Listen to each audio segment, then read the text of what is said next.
get to our next match here, which is gonna be Coffee Prince versus Pica.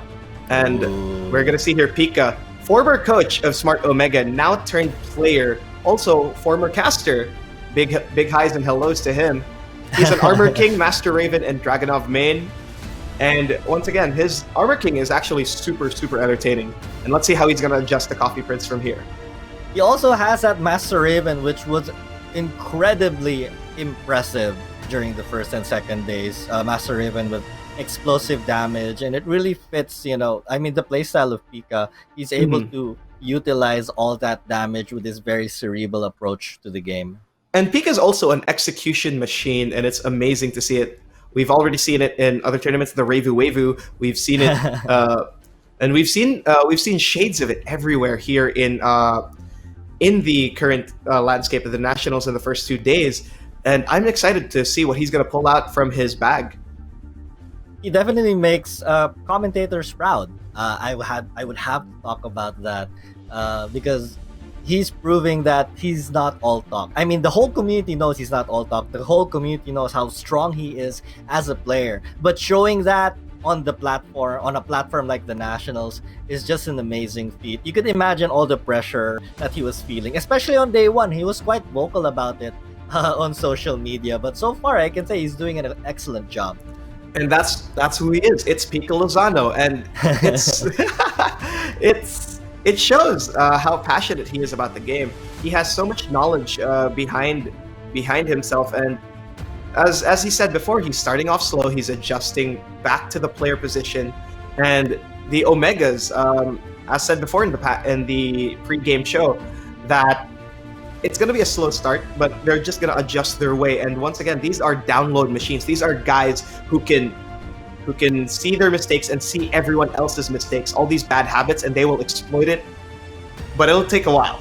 And trust me, come second half, and even now, it's already the third day, we might see shades of that download come. I mean, it's just like a diesel engine where you need some time to get it rolling. Put a little bit of oil in there, get it all heated up, and that's going to be an engine that's going to wreak havoc throughout the entire Nationals. But moving on to this game, against Coffee Prince, what picks do you think he should use if Coffee Prince does stick to the Leroy? According to the other casters, of course, Armor King is actually surprisingly a good matchup against Leroy. Of course, Leroy has no bad matchups, but this is a good matchup for Armor King.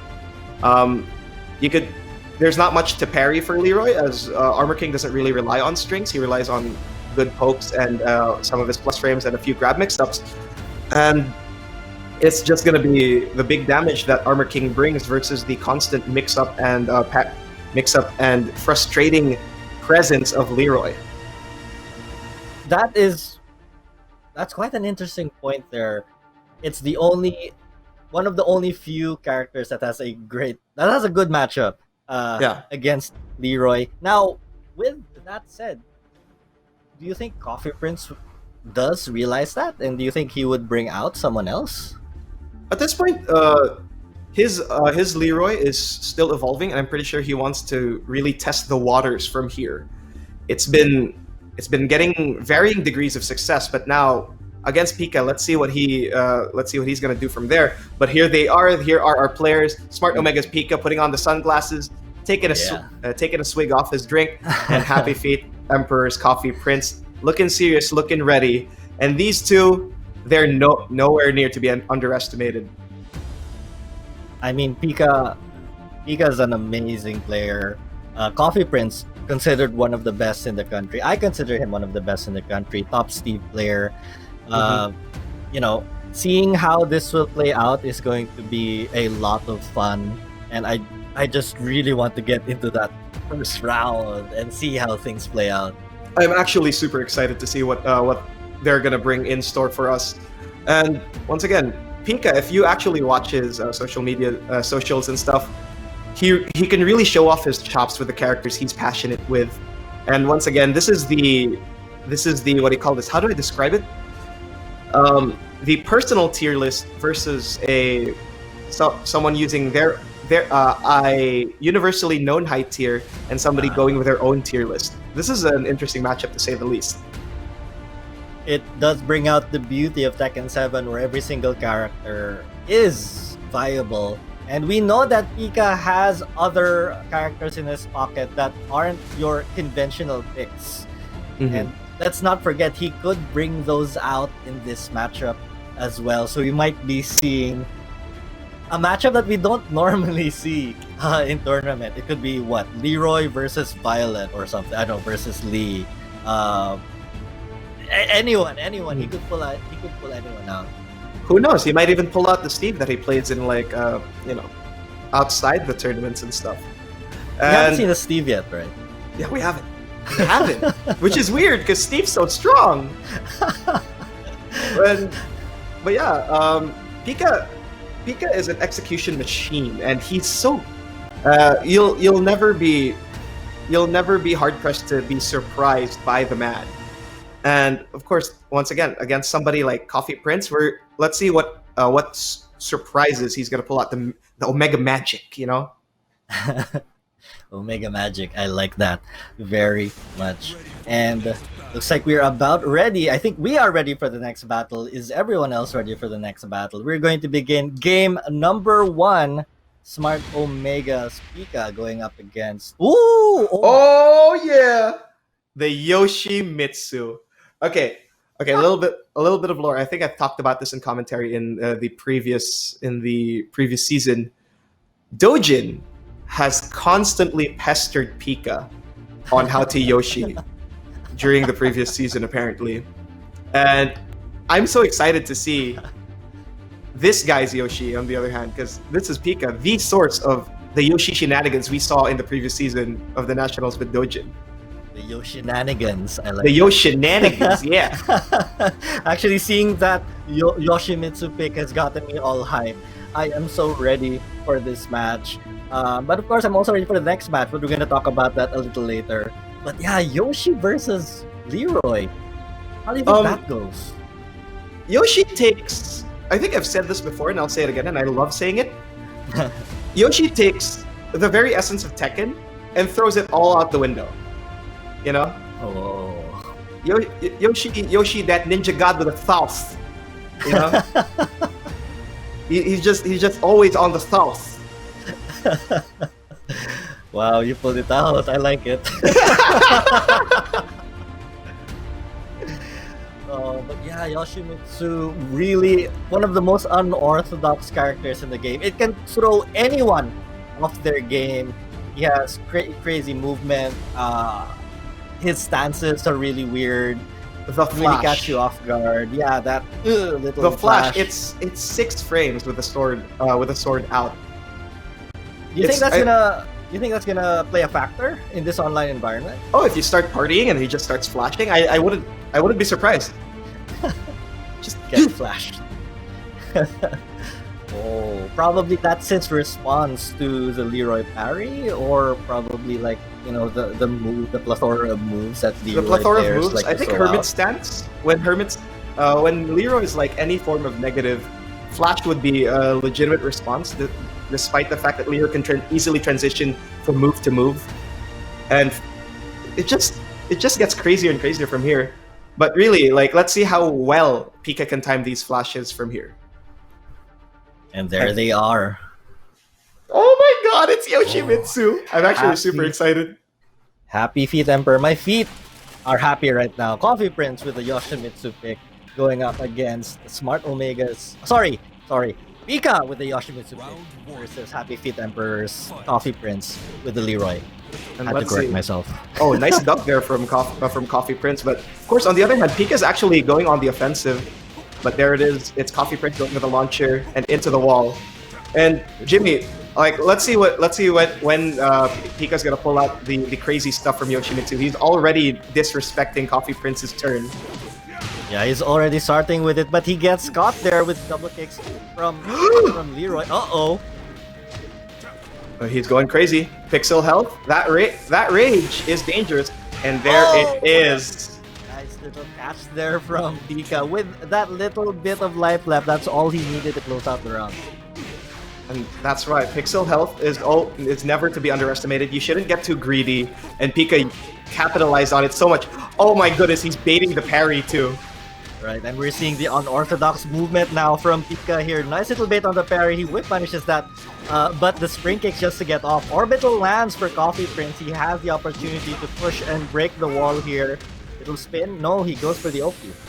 Yep, he goes for the Oki instead. Of course, the cane comes out, and of course Pica responds accordingly and gets that after the pixel health.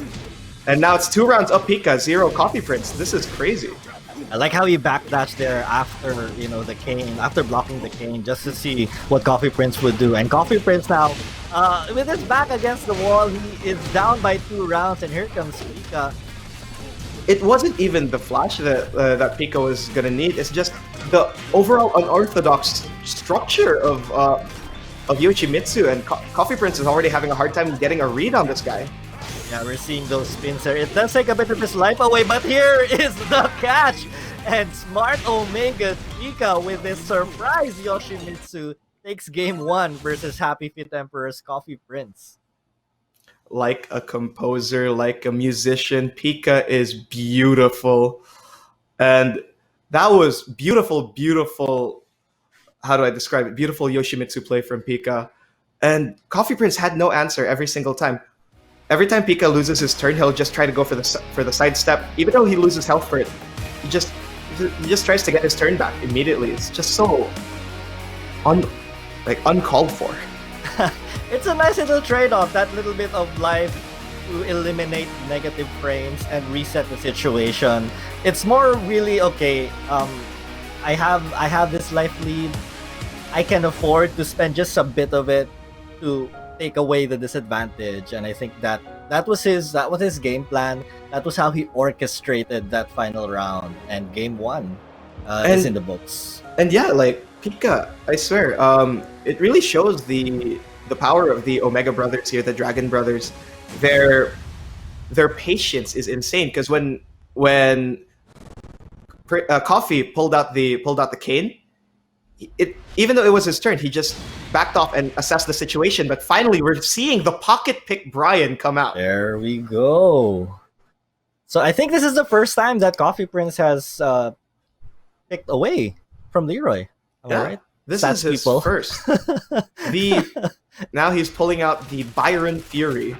Here, of course, they randomed into Forgotten Realm. We got the zombie Brian putting out his heart on the floor, and now Pica starts off the round, and really he's just faking out Coffee Prince a lot of times. Okay, minus 13. Right, I think this is the comfort pick here for Coffee Prince. He's a little bit more in control with the Brian. He plays a lot differently from Leroy, and here we go. We're gonna go down. No, we're not. Oh my goodness! Now Pica really trying to get back at himself. He doesn't even go for no sword stances. He's just trying to make sure that Coffee Prince doesn't breathe, but Coffee Prince just gets his way back, and he gets the first round. The Brian pick working out for him. Huge counter hit there from Coffee Prince. He's going to head over into the walls, break the floor, gonna get that extra damage here. Unable to complete the combo. Big punish, here we go. Good read on that low, getting the fisherman's after. And hatchet kick to finish it off. Coffee Prince, so comfortable on that Brian. It's such a surprise he didn't pull it out earlier. Coming out, guns a-blazing. He saw the huge discrepancy probably with the Leroy pick, and this Brian is really paying off. But here comes Pica now, trying to get some of that Yoshinanigans in. Going to break the wall, bottom floor, here we go. He can take this round, not yet. He does. Sadly, Yoshimitsu isn't really that blessed in the damage department, but Pica adjusts accordingly and really puts it all down. Coffee Prince still has the round lead, but on the other hand, oh my god, minus 13, punish that. No punish there. But right now, yeah, things looking great for Pica. He was able to weather the storm here. He gets a little hit. But Coffee Prince waking up right away gets this huge little combo. Yep, big stuff here from Coffee Prince. Pica, on the other hand, still has the life lead. Coffee Prince throwing those plus frames. Hatchet kick gets blocked, no punish. Oh my god, not the optimal punish. Oh, for the rage art, just to be sure. Yep, just to make sure, and that's gonna be the round. And we're at final round here at the bottom of Forgotten Realm. War Elephants in the background, and of course, Coffee Prince getting a little bit of health away. Then a little bit of urgency now creeping in here for Coffee Prince as he is only 1 round away from losing the set. Needs to make something happen, trying to go for the orbital kicks, trying to go for them little overheads and the lows. But so far, looking pretty good. Okay, Snake Pit, nice punish here from Pica. And of course, we can see like Pica really tries to get himself out. The flash finally coming out the first time. But that was dangerous. And now Hatchet Kick again. Let's see if he's gonna throw a third one. Oh, Woodcutter? Oh, no, never mind. Are you serious? Out of nowhere, Pica just grabs him out of the air. Nicely done. He takes it 2-0. Impressive.